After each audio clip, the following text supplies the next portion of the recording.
if you have a lot of passwords that are hard to remember, check out this.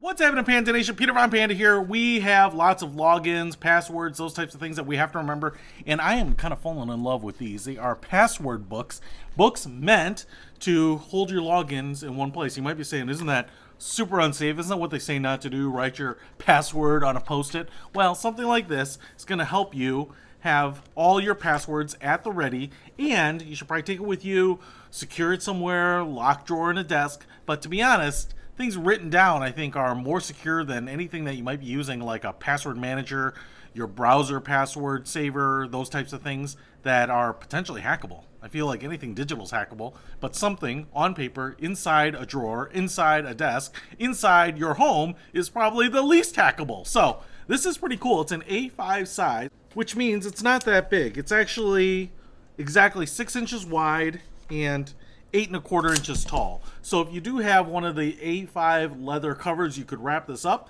It's got a nice matte black finish here, but it is just paper. As you can see, it kind of bends. You know, it's just a paper book, so it's not the most durable of them, but it is bound like this. Many of them that I've seen have a spiral binding, which makes them easy to produce, but I do like this, that it's nice and flat. It's very travelable. Obviously, you can just slip this into your backpack.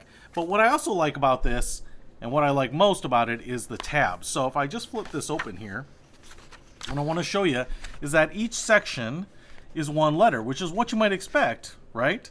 But actually, for a lot of these, they're like dual sections. AB is one, CD is another. And so I don't really like that, because if you have, you know, bandaid.com mixed in with your alcohol.coms, you know, it can be hard to find stuff. So I just like the fact that I don't have B's and A's or C's and D's kind of commingling, right? If that makes sense.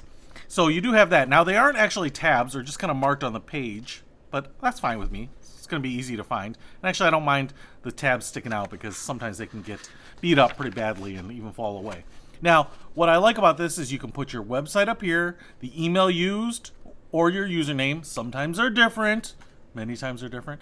I don't know why. Password right there, and you can put any notes that you might want. You know, maybe you're using some sort of key or something, you know, a unique password that actually has a character that you're replacing or something like that. So you could kind of give yourself a reminder down there, maybe the security questions or whatever that you'll be using. But what I like about it is that it's the same for all of them.